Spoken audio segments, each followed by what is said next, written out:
Hello, welcome to the Joy Business Report. Coming up this morning, banks fear election-related spending and budget overruns could result in interest rate surge next year and affect deposit mobilization. We have details from the Ghana Association of Banks. Also, cedi stability, inflation, and Ghana's IMF program dominates last round of Bank of Ghana's Monetary Policy Committee meeting for this year, and all is set for the EcoBank Joy News Habitat Fair, which starts today. We'll give you details coming up. Don't go anywhere.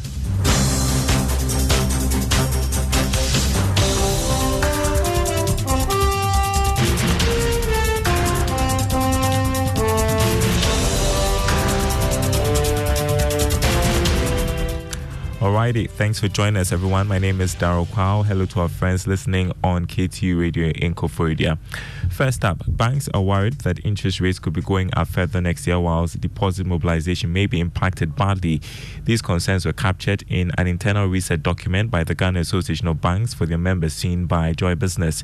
Here's George Afe.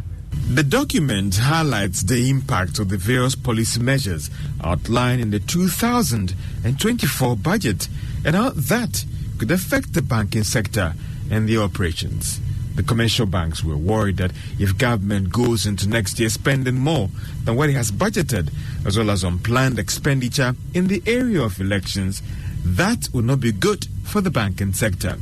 They were also worried about the actions of government and how that could impact on investment and possibly deplete their deposits. On the possibility of government missing the 2024 revenue target, as well as the high budget deficit, the banks noted that could result in government borrowing more to finance deficit.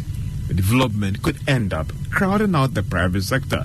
The banks in the report also fear that unemployment levels could be going up further if government is not able to raise the required revenue to finance its operations. For some, maintaining strict fiscal discipline going into next year will be hindered badly to support the banking sector and the entire economy.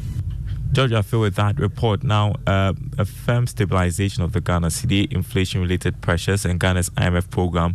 These are some of the issues dominating the last round of the Bank of Ghana's Monetary Policy Committee meeting for this year. The engagement, which began on Wednesday, will be reviewing developments in the economy and the policy rate, which will impact on the cost of credit in the country. The policy rate currently stands at 30%. The Monetary Policy Committee meeting is expected to end tomorrow with an announcement of a new rate on Monday, November 27.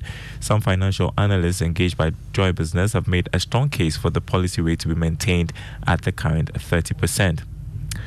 In other news, the Ghanaian German Economic Association is appealing to the Ghana Revenue Authority to stop what it describes as harassment of its members. According to the association, its members are not running away from payment of taxes to the state. Speaking at a dinner dance, President of the association, Stephen Entry, said members have been law-abiding and remain committed to contributing taxes to the development of the country. He therefore wants the GRA to extend the tax net to cover the informal sector. For our sake, we hope that aggressive here does not mean getting to the same old companies that have been paying taxes over and over and over again. We want aggressive here to mean expanding the tax net, including those who do not pay taxes in the net. Bring them to the net. Do not come chasing our member companies who are already overburdened. That was President of the Ghanaian German Economic Association, Stephen Entry. The value of bilateral trade between Ghana and Italy has reached a record high of 874 million euros. This was disclosed by the Italian ambassador to Ghana, Daniela Deolandi. Also, the value of goods traded in 2022 was worth over 90 million euros, representing a 30% increase from the previous year.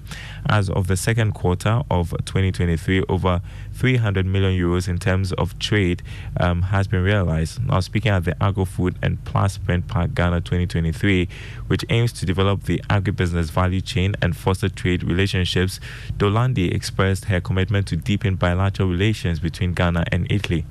2022 has already marked a new record of the volume of bilateral trade between Ghana and Italy, with a volume of 874 million euros. And in July this year, bilateral trade already reached 300 million euros. Still, our ambition is to reinforce bilateral cooperation with the Ghanaian market ever more, as our Italian trade office in Accra, with the support of the Italian embassy, is putting in place several initiatives to create opportunities for Italian and Ghanaian companies to connect and start new projects together.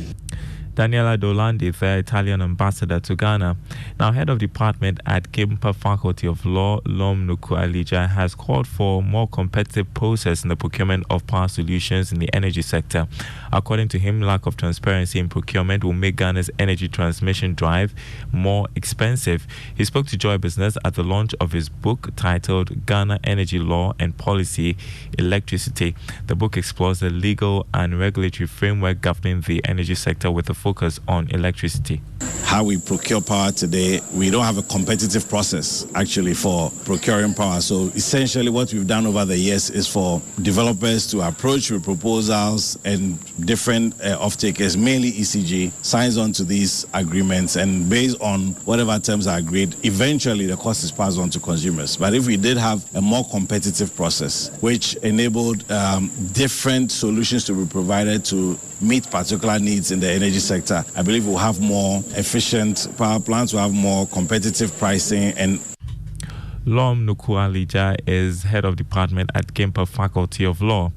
Electroland Ghana has unveiled its new range of MyDear air conditioners known as the Unicool AC.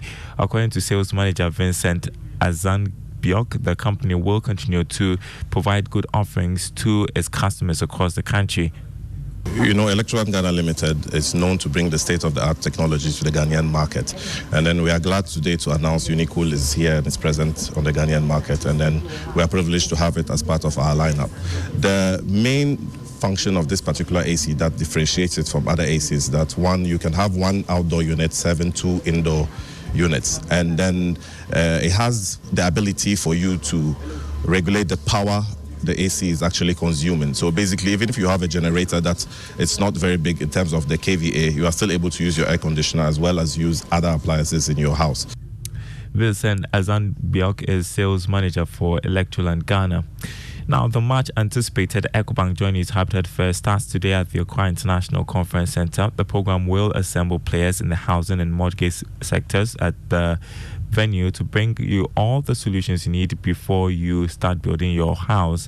Ahead of the event, Joy Business has been engaging some participants who say more persons that are turning to banks to finance their housing through mortgage. Winston Wobo is head of Advantage Banking at EcoBank Ghana, who spoke on PM Express as part of the Habitat Fair program. Previously, if you're a young man and you started work, advice to owning a home, you would be told every month save money and buy some cement, and then start pillars, iron rods, exactly. Yeah. And then you start your foundation, and it will interest you. If you go to a lot of what we call new sites, there are so many uncompleted buildings in the bush because people started things they could not end. However, with the mortgage option, what it means is that you actually get your house up front, because Elegant Homes would have completed the home. You pick your invoice, you come to the bank, you have the discussion, we pay, you move in from day one.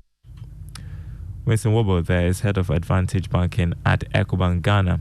Now, don't hesitate to report suspicious investment companies to the appropriate regulators such as the Bank of Ghana or the Securities and Exchange Commission.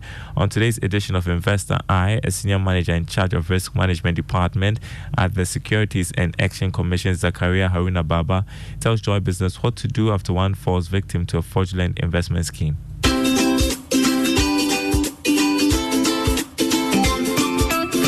Yes. If you fall victim to these things, we encourage you to report the matter to us.